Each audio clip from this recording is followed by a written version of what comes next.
Welcome to the CBT Dive, a vodcast that goes into the lives of real people with real struggles. Each episode welcomes a new guest who wants to explore a challenging situation using the most common cognitive behavioral therapy tool, the thought record. Your host, Rahim, is a social worker and psychotherapist based in Toronto and well known for his work in LGBTQ communities.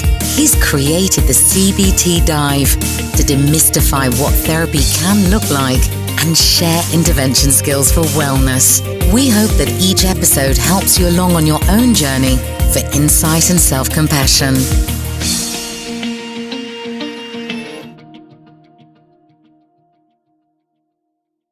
In this episode, I'm pleased to welcome and introduce our guest, Nino. Nino is a gay man living in Toronto. He moved there in the late 90s and is in his late 20s. He works as a freelance user experience designer and speaks many languages, including English, Albanian, and a bit of German.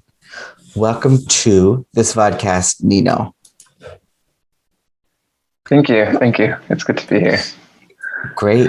Nino, so I know this can be a bit touchy, like it's you're really making yourself vulnerable, so I want to appreciate that. We're going to analyze a situation today that brings up difficult feelings for you. And I think you've prepared a situation. So tell us a bit about what it is you want to make more sense of. Yeah, thank you.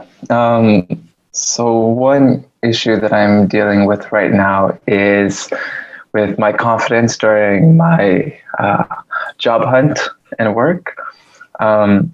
Usually I get things going, but suddenly I start feeling insecure and not worthy, and I'll be at a confidence level of 100, and then right before the interview or a few days before, I just stop. I feel that, yeah. Okay. And would you say it's a specific time period before the interviews, or it's something you're doing? Like, are you somebody who prepares for interviews? Yeah, I am. But then it gets to a point where I just don't feel motivated, or maybe I'm avoiding it. Yeah, I'm avoiding the interview. Okay. So we're talking about this very specific situation where you're in the headspace of preparing for a job interview, and it's just like a couple of days before the scheduled interview, right? Mm-hmm. Where this anxiety or insecurity gets quite intense. So what I'm going to do is I'm going to share my screen so we can see what this thought record looks like. Can you see that okay on your screen, Nino? Yes, I can. All right. So we've got several columns here. The first one is situation, where you're preparing for a job interview a couple of days before. And in your line of work, I imagine that looks like preparing a portfolio or a case study. Tell me a bit about what preparation looks like. Yeah. Well, first is the initial call. The second part is a portfolio review. Another part is a design challenge you do with the team. And then another round with the funding members. Wow, that's a lot of steps. I can see why you would feel anxious. So yeah, I want to think about the specific time period where you're just a couple of days before, and your confidence, you mentioned the word confidence, and it takes a bit of a dip, right? So even though it takes a dip, I want to acknowledge that it's still kind of in the mix there. What does it get replaced with, or what else do you feel as the job interview gets closer? Well, lots of anxiety, fear. Yeah, fear. What else? You also used the word insecurity before. Would you say that's a feeling? Okay. I don't know. I think more like a mindset, maybe. Okay. I wonder if there's a kind of second guessing that happens or self-doubt? Those would be more feeling words. Okay, yeah, definitely those happen. Yeah, self-doubt. A lot of it. Even in my current work, it's there's a lot of self-doubt that goes, and I do get a lot of feedback that I gotta work on that. Oh, okay. Okay, that's fair. So when you're feeling anxiety, fear, self-doubt, would you say there are any positive or neutral emotions also at play? Maybe at a lesser degree, but like eagerness, curiosity, anticipation, excitement. Any of those resonate with you? Not really, no. No. Okay.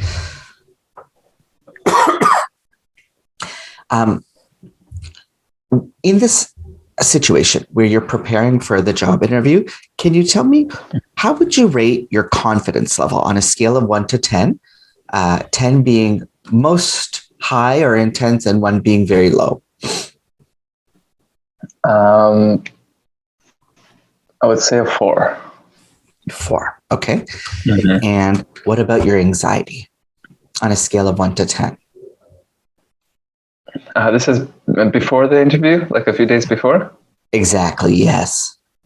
Yeah. I would say 5. Oh, okay. And your fear? Or, my fear. You noticed I was a bit surprised there. So let's pause for a sec. Right. And I could, yeah. It sounded to me like your anxiety was higher. Go ahead. Yes. It's, see, when I was thinking of anxiety, I was thinking of like the intensity. But then when I think about fear, I think, oh, okay, I notice myself eating more, binging more Netflix, just avoiding this thing. So my anxiety is lower. But I think internally it's like, it's just there and I'm not really noticing it. Yes. But then Okay. So I like how you described it. The anxiety is in the background, but very steady. It's very consistent. So you're giving it a solid 5. Anxiety and avoidance seem to go hand in hand for you, right? You use things like Netflix and snacking as like the avoidance strategy. So if anxiety is at a 5, where is avoidance at? Good 8, 9. Okay. And now fear and self-doubt. How would you rate your fear in this particular situation? A 7. Okay. And how about self-doubt? 10.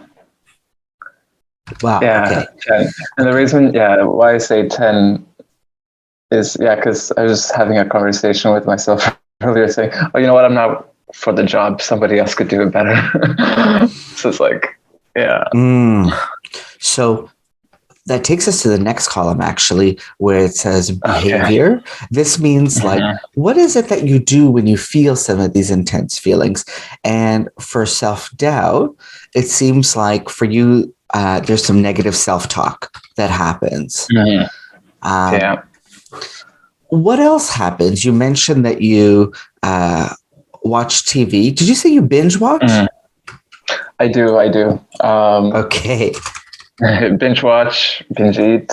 And by binge eat, I mean like a whole medium pizza in one setting, which is a lot. I mean, it sounds delicious, but I can see how in this context, I'm seeing that it's not your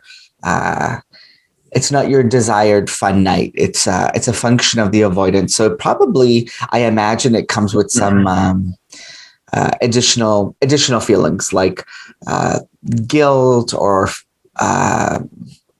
embarrassment or something like that. Yeah. What else do I do? What else do you do? That's good. It could just I used to drink a lot of coffee to kind of get me concentrated. okay.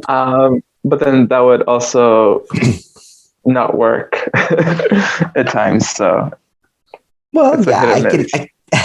Okay, and then just from what I'm reading here, I imagine the next thing you might also do is just sleep a lot. Oh my gosh, sleep too much. Yeah. Well, see, some of these things are related, right? We drink coffee to stimulate our system, and while TV and food can give us energy, they also it's to a point, and then they can numb us out a bit.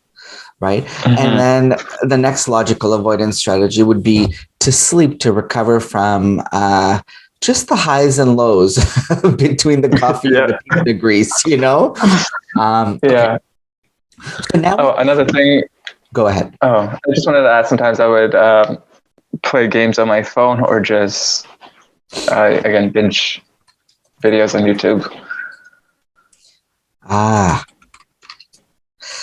Instead of binge, I'm going to call that the YouTube rabbit hole. Oh, yeah.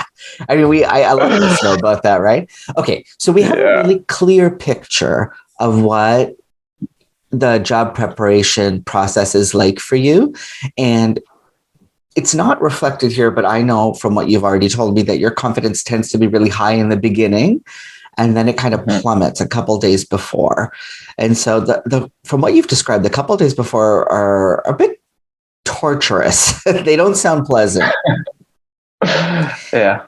And so when you are in the midst of the self-doubt and you're doing a lot of negative self-talk, what is it that you say to yourself? What do I say? That I don't know enough for the job. Someone else could do it better. Okay. Oh gosh, I'm a fake. Yeah. I think. Do I need to elaborate on that, or no? For now, I actually think that's okay. Okay. I'm curious to know if there's any particular thoughts you have when you're recovering, you're bouncing back from the avoidance and drinking all of that coffee. That sounds to me like a slightly different headspace. What are you thinking then? That's a good point. What am I thinking then?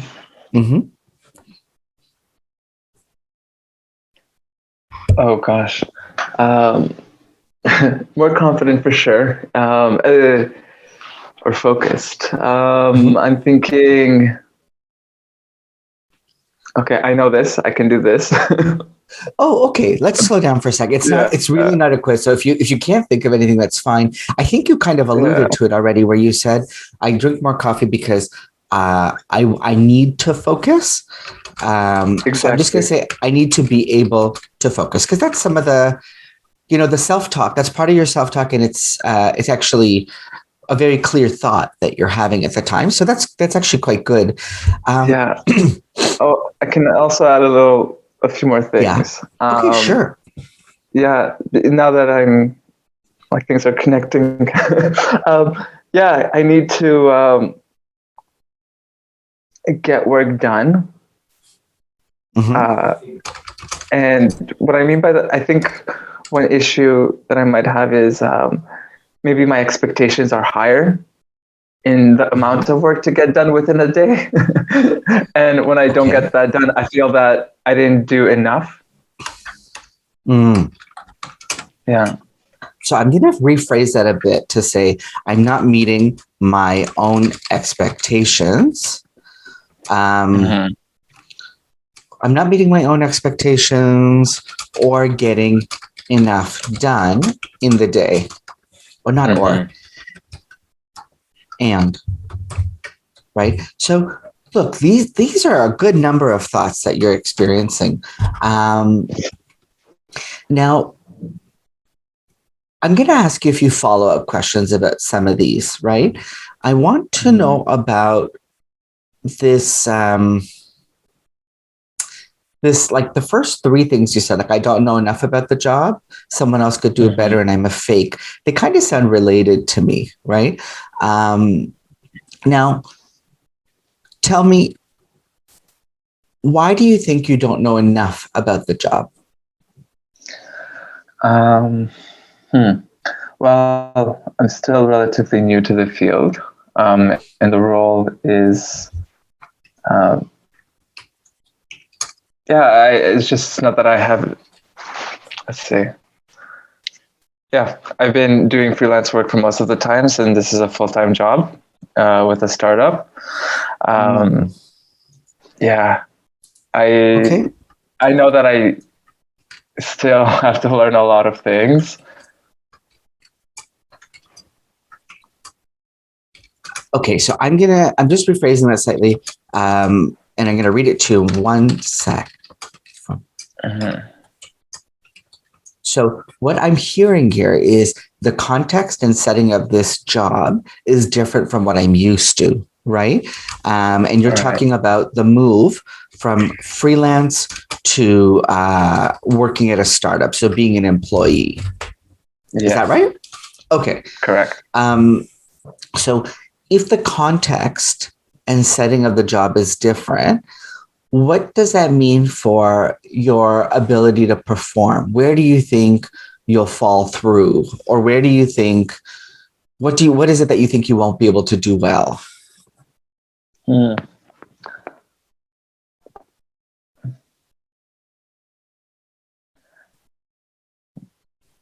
I think maybe working under tighter deadlines and with more people. Okay. And maybe meeting up to their expectations of getting the work done. Because with freelancing, I would be more in charge of my work and what's expected. But now that expectation is shifting. Yes, sure. Yeah, absolutely. So in this regard, you're not necessarily setting your own deadlines, right? You're working on shared projects, and you are not you're not only accountable to yourself and your client, but to a whole team. And so when you talk about deadlines and team, what is your fear? Like, what do you worry will happen?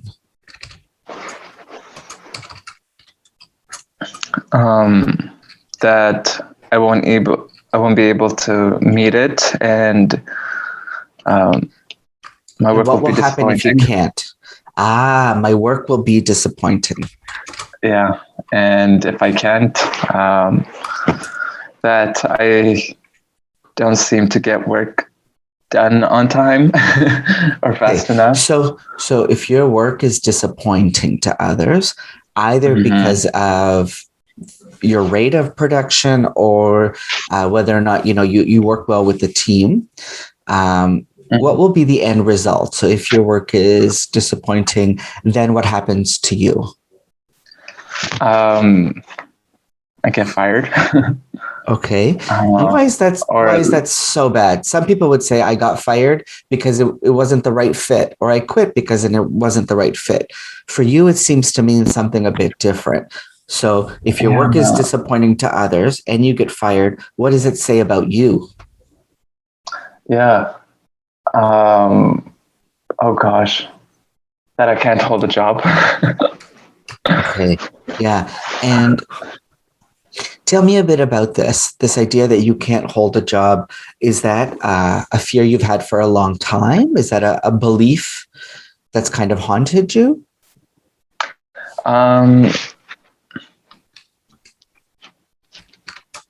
I would say so. Yeah. And can I ask why? Where did that come from? Do you know where that originated? Do you compare yourself to your peers? Is it a message from your family? Did somebody warn you about not becoming a freelance worker, or did somebody tell you, hey, I can't imagine you'll work well in a team? Where did it come from? Yeah, that's good. I'm not 100% sure where it came from. I can say that definitely comparing myself to my peers, especially because I've been on the job hunt for quite a long time now, about a year now. Mm-hmm. And of course, like, yeah, everybody, it's a competitive job. Nonetheless, I think comparing myself to others and thinking, why can't I get this job? Where am I falling short? What's wrong with me? In terms of my family, I think for them, success is to, have this job and continue with it. And without it, it's, I don't know, feel like nothing. Okay.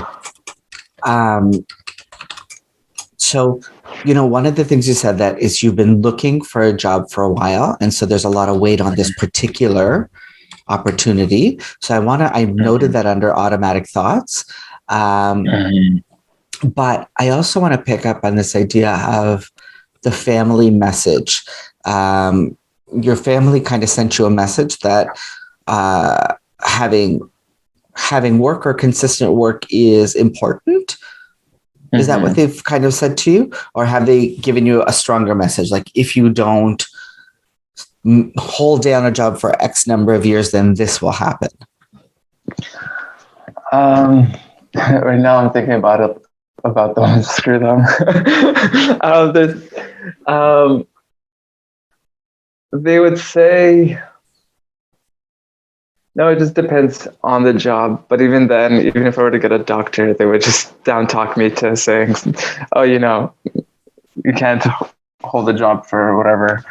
Yeah, I don't know. There's a few things, but I'm not quite. Yeah, I'm not sure. I'm not sure what comes to top of mind at this point. No problem. So if I heard that right, though, you're saying that even if you got a doctorate, a PhD of some kind, there would be some kind of conversation from your family about it not being enough. Is that right? 100%. And that seems to have given you a message about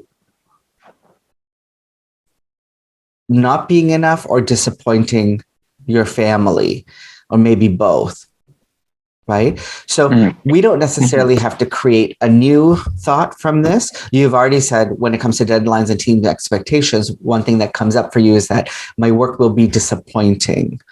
And I might add to that, would you say, and I worry about letting my parents down? Is that something that you worry about?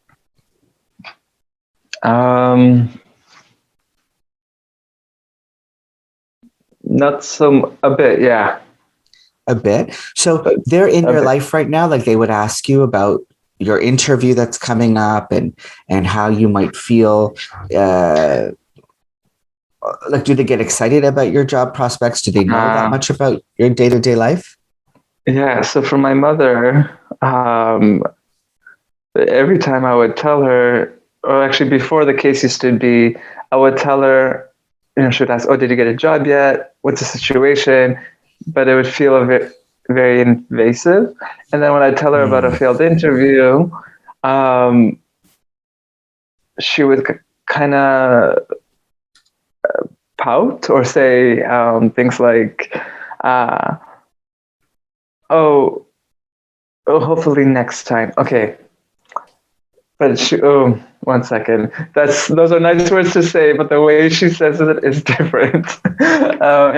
What do you take away? No, that's okay. What do you take away from what she's saying, like the subtext? Because she says it to you in another language. That part I get. Yeah. And it might even be in a phrase that doesn't necessarily translate to English exactly. So just the subtext. So she says it's something that's seemingly nice, but the undertone conveys what?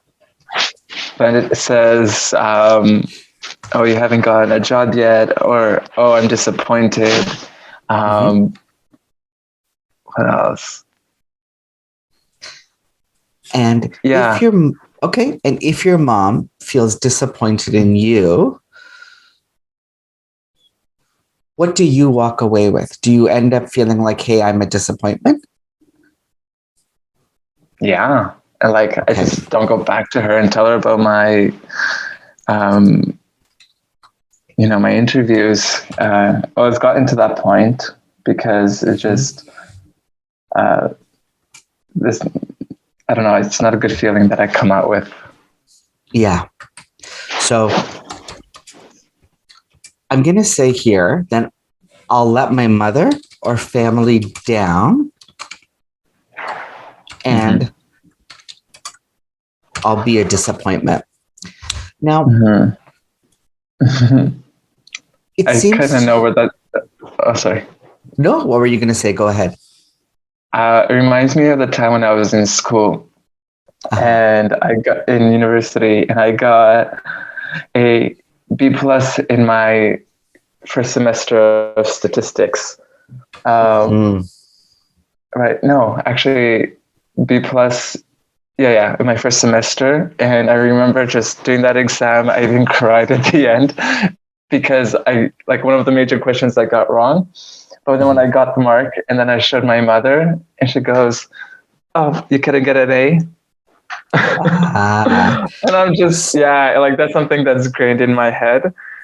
And then another thought that's really grained in my head is my brother saying, oh, I'm not meant for school and I'm not, So, you got some messages like that from your brother, huh? Oh, yeah. I have a lot of negative messages from him as well. Okay. So, here where I wrote all, actually, so look, we've looked at some automatic thoughts that you have in this particular situation where you're preparing for the job interview and it's this particular time period where it's a couple of days leading up to the interview, right? And you start by saying things like, I don't know enough for the job, or someone else could do a better job, or I'm a fake, right? And I'm gonna put all of those together because it seems to me like when we distill this and we try to say, well, why do you feel that way? If you feel that way, where does that come from? And what does it mean if it's true, right? It seems like you've come to a place where you've realized that the thought that's really driving or the underlying belief that's really driving some of the anxiety and avoidance has to do with this thought around I'll be a disappointment and I'll never be enough. Is that accurate? Would you say that's the core of it?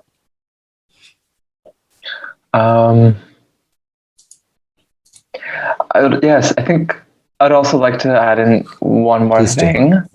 I'm deserving of less. Because I think at times when I realize I'm slipping or doing something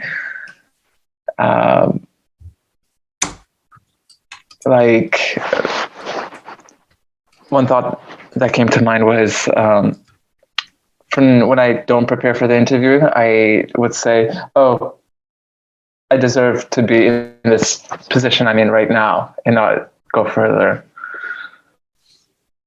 I see. So part of you avoids, and then, as a result of your avoidance, part of your self-talk is, I'm deserving of less. Is that right? Right. And then it kind of makes the other, like binge eating, okay, and kind of like the procrastination, okay. I see. Yeah. So here's what I'm thinking, and tell me if I've got this right. To me, it sounds like, the earlier automatic thought that you talked about, where you said, I'm not meeting my own expectations or getting enough done in the day. This seems to be a bit of a self-fulfilling prophecy. It becomes proof that you're deserving less. Is that right? Yeah, I could say. Does that make sense? So you say you make like a huge to-do list, or you have a big plan for what you need to get done. And then when that doesn't, it reinforces this idea that you're deserving of less. Now, of course, where did this come from? From what you've said, it's come from high expectations like that originated in your family that now are more self-imposed. So, Nino, now I'm going to ask you to look at this column of automatic thoughts, okay? And we're going to identify what's called a hot thought. The hot thought is the most salient thought, the one that drives a lot of the feelings in the feeling list in this specific situation, right? So you're preparing for the job interview. You've got anxiety at a 5, avoidance at a 9, fear at a 7, self-doubt at a 10. And you look in this column here of automatic thoughts, and which thought do you think is really speaks to some of those feelings you're having? I'll give you a hint, though. It's likely going to be one of the ones that has an arrow beside it. Oh, yeah. That's what I've been...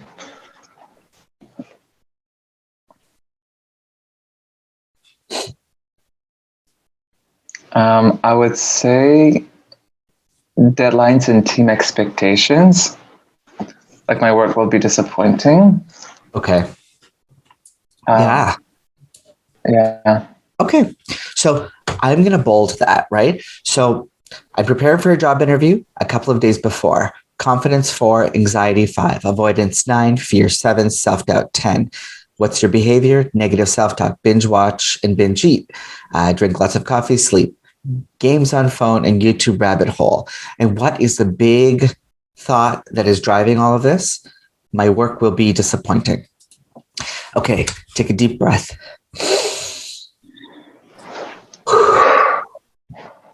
Okay, we're at the halfway point of this thought record, and some of the hardest work is done. How do you feel after doing that last column?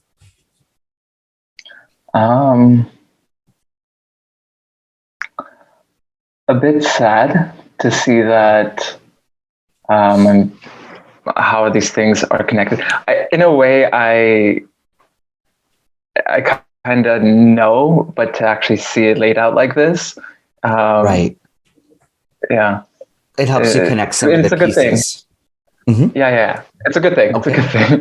Okay, no, that's okay. All right, so here's what we're going to do. So the next 2 columns are designed to help us evaluate this hot thought. My work will be disappointing. So what is some evidence that suggests that your work could be disappointing?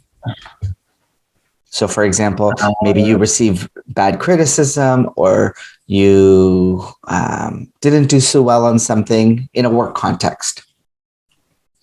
I think that at least comparing my visual designs to others. Okay. And what do you notice when you compare them? Other people's designs are what? They're very well done. Okay. And a lot of effort and time has gone to it. Okay. And when they're well done, I'm guessing there's like, where does that come from? Is that just pure skill, or is that a function of their experience? Yes, it is skill, but it's also how many other designers might have worked on it, or their budget. Okay. But yeah, if it was a solo designer, it'd be mainly skill, like their craft. Okay.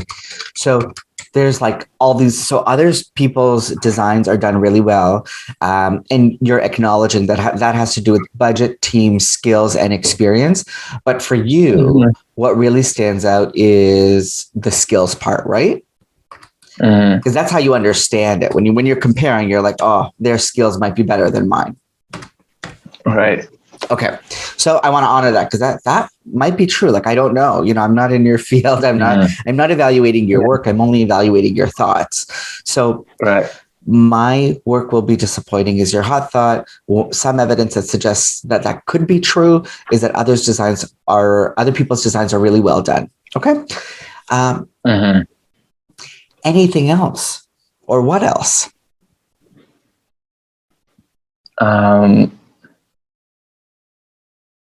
I think, well, even when I'm iterating on my own designs, I'm seeing myself get better at it. But it's just, in a way, I'm thinking, oh, I had it good. And then after a while, I redesigned that thing. And then I think, oh, okay, it's gotten better. But I think at that moment, it was good enough. It's just like, I keep learning that it could be better. I don't know. Okay. Does that make sense? Let me see if I got it. So I wrote something down, but let me see so my own redesign, right? So you look at something and you redesign it, proves that my initial design wasn't great. Is that right?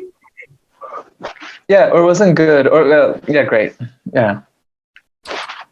Or at least that, it wasn't great, or it wasn't perfect. Okay, that's fair. Yeah. Okay, so has anyone looked at your work and given you feedback or given you criticism, whether it's constructive or it's something you took to heart? Yeah.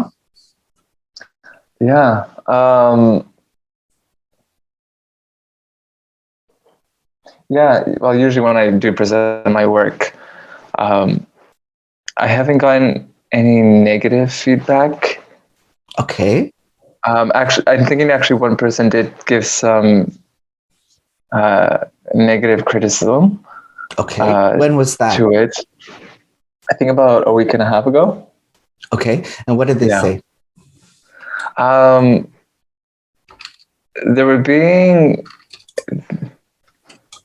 They were analyzing the work, like the very small details, but just the way that it was said, it was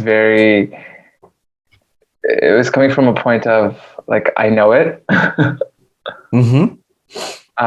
without understanding, the goals of the design and the intentions behind it, which is fine.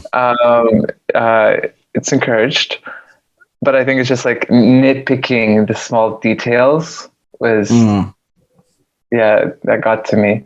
Okay. So you were like kind of heavily scrutinized. And even though it's sometimes normal for you to walk through, or what you ideally want to do is walk someone through the design and tell them where the ideas are coming from.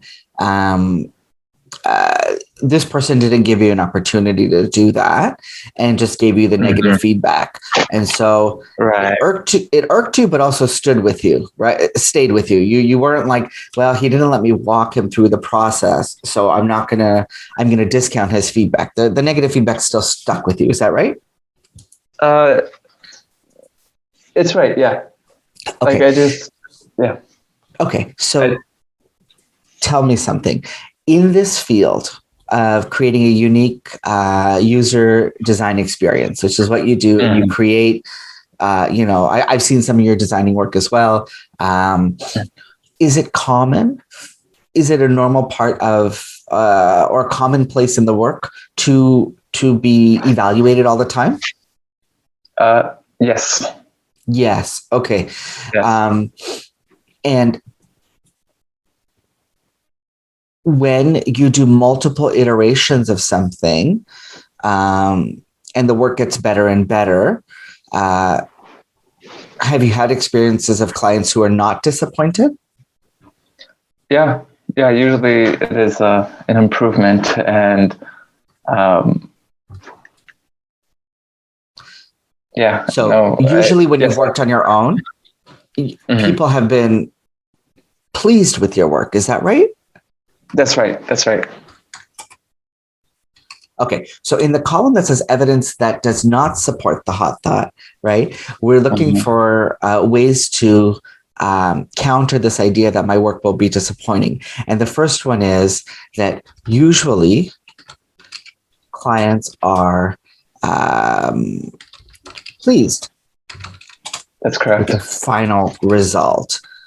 Are there other kinds of evidence that your work is not disappointing, or in fact that it's desirable? Yeah, well, the fact that I do have these job interviews shows that, even though it's not my recent work that's on my portfolio, that they're still interested.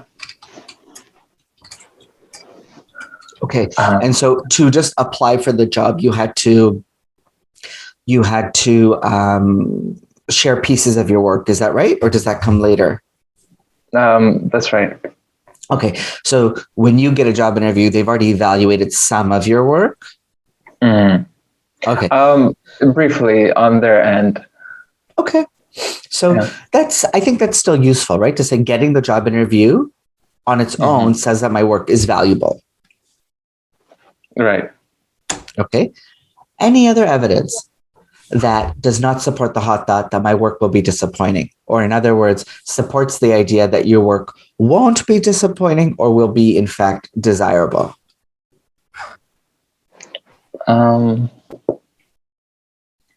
Maybe I don't do this enough, but showing my friends or other designers as well.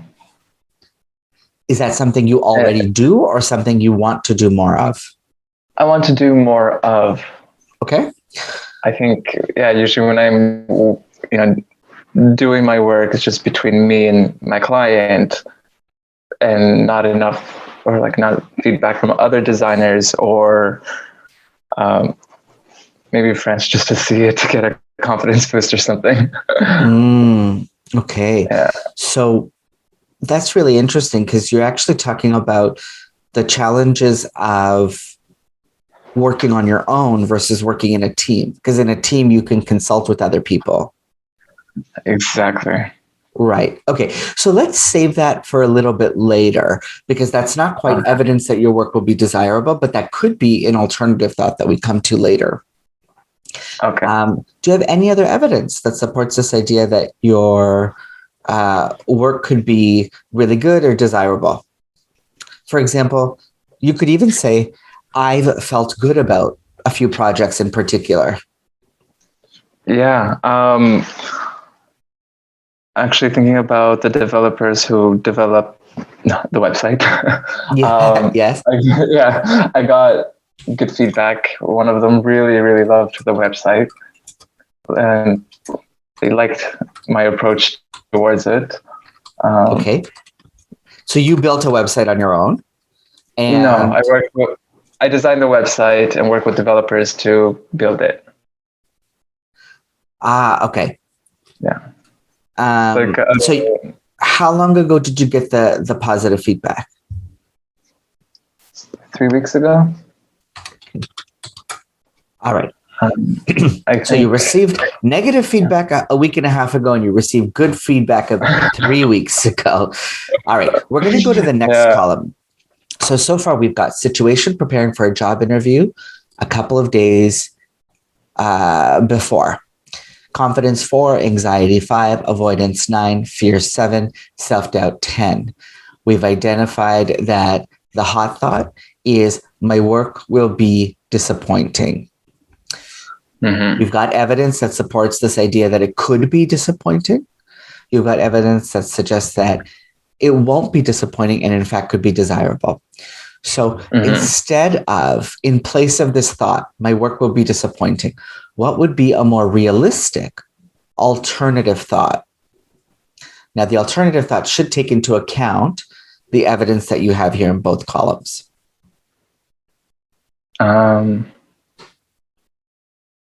Okay. If you need help, just let me know. Yeah. my work is good enough and could be improved. Okay. So my work is good enough, and I'm going to say I expect that it'll continue to improve. That kind of makes sense, right? Like, we want to grow in our careers, but also what we're producing now is good enough. Like, I like that a lot. If I were to give you another alternative thought, I'm just going to help you out here because I want to throw a few of these in. Maybe another one could be, it's okay if some people don't like my work. Sometimes they'll give me feedback. Other times I'll revise it myself. And sometimes it's just not a good fit. Is that something that happens in your line of work where sometimes two people are just not a good fit? The client and the designer are just not, they're just not jiving. That happens, does it not? It does happen, yeah. So it's important to, important to have a good relationship. I think what I would refine it to even is, it's okay if some people don't like my work all the time, right? Like, I think that's the key here, because it's nice when we get compliments, but it might also be that, we can't be liked always. It just doesn't pan out that way. Right. All right. Any other alternative thoughts you want to share here? Or a balanced thought that might be helpful when you're thinking my work will be disappointing? I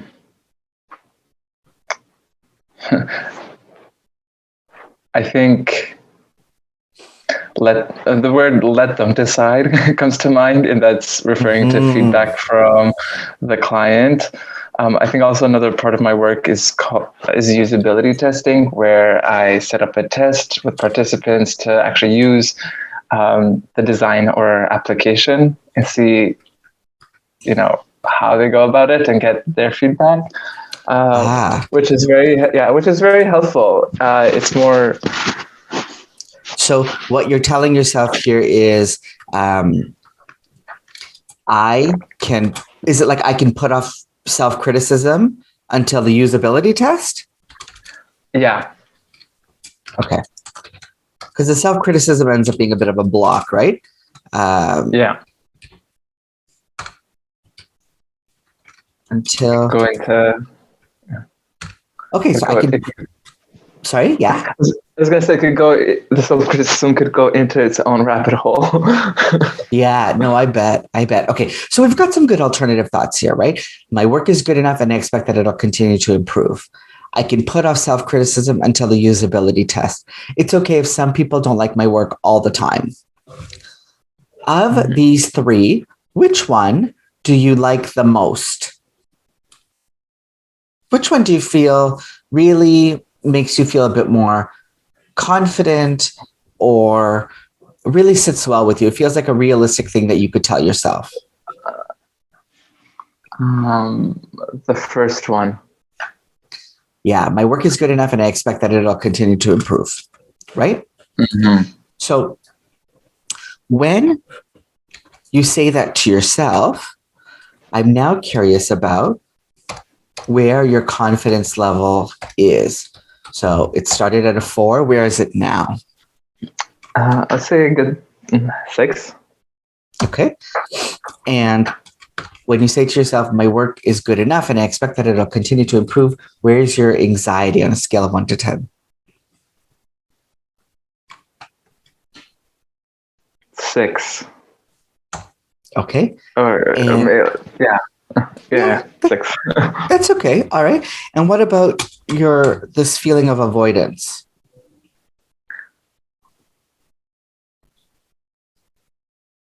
Frankly, 5. Okay, beautiful. 6. Yeah. And what about fear? Where's your fear at?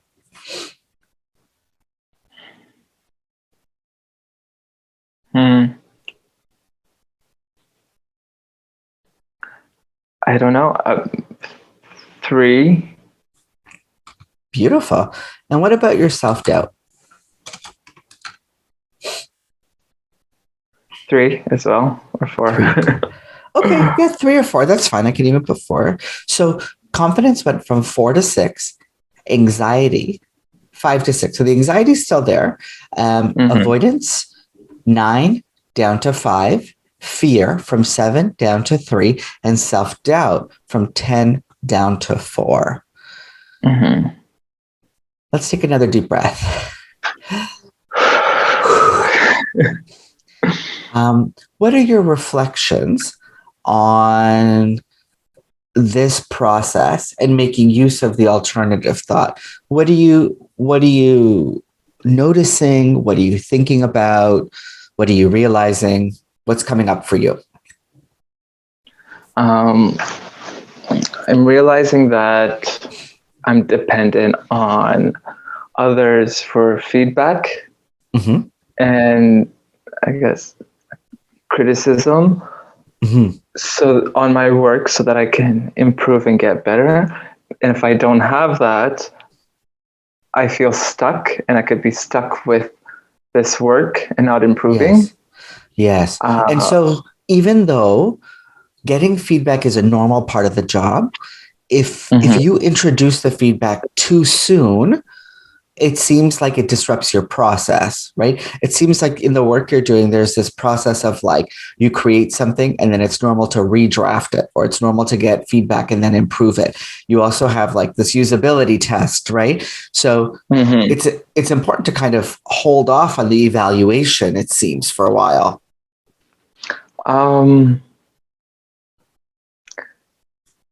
It depends. Okay. It depends, because sometimes if we're evaluating ideas, it's better to do it earlier. Same with designs, okay. like visual designs. But other times, or at least near the end, or if there's just a point where there's no feedback, it can feel a little dark, or like you're stuck. Okay. Tell me something. What does it mean for you to see that your avoidance score went from 9 to 5 when you say to yourself that my work is good enough and I expect that it'll continue to improve? What is that? The smaller intensity of avoidance allow you to do? What might it allow you to do? Approach the work, approach preparing for the interview and talking about it, talking about the work. Yeah, that makes sense. And yeah, so you don't avoid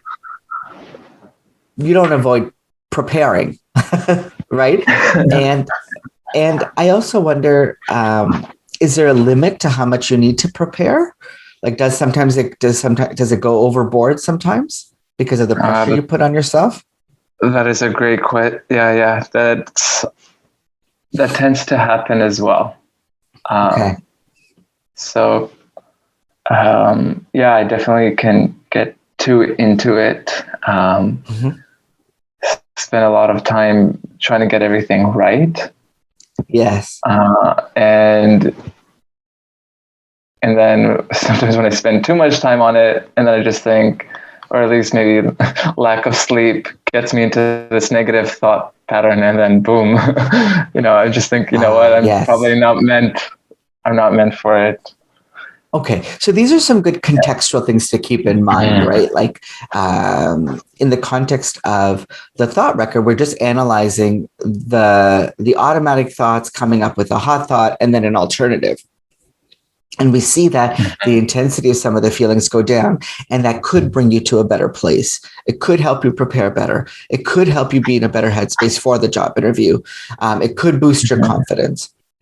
But we also have to think about some of these contextual things around, like, getting enough sleep, having an accurate idea of how much preparation is needed, right? Those are just some additional things that one could talk about in this process. I am going to stop sharing screen in a moment. We've come to the end of this thought record, and I just wonder if you have any reflections on how you might use this tool in other areas of your life, or just, are there other situations in your life you might want to think about using a tool like this? Yeah, definitely. Well, firstly, I'm definitely going to use this for more of for this situation. Yes. Because if I start changing, the narrative in my head and start telling myself better mantras, I'll feel less anxious, or maybe the anxiety will still be there, but my motivation would be higher. Yeah. So it's a work in progress. Yes, it's a work in progress. Other areas, probably relationships, or not, like dating. I like to start it, but then I often find myself being too scared and backing away. And then I know that there's a lot of thoughts there that I tell myself that prevent me from getting into deeper relationships. Okay. Well, Nino, maybe we will see you again on this show to talk about and process some of those ideas, right? So I'm glad that you found the tool helpful. And it was really a pleasure to have you. I'm glad this tool was helpful for the listeners. Once again, this is the CBT Dive, a vodcast that goes into the lives of real people with real struggles. Each episode, as you've seen, takes on a new participant who wants to explore a challenging situation using the most common cognitive behavioral therapy tool, the thought record. If you can't watch our dynamic therapeutic process on YouTube, you can also listen to an audio version on the go by searching for the CBT Dive wherever you get your podcasts. I'm your host, Rahim, and it has been a pleasure. Thanks for tuning in to the CBT Dive. Don't miss an episode. Subscribe to our YouTube channel at thecbtdive.ca. You can also listen on the go wherever you get your podcasts. To follow Rahim on social media, check out ladyativan.com. See you soon.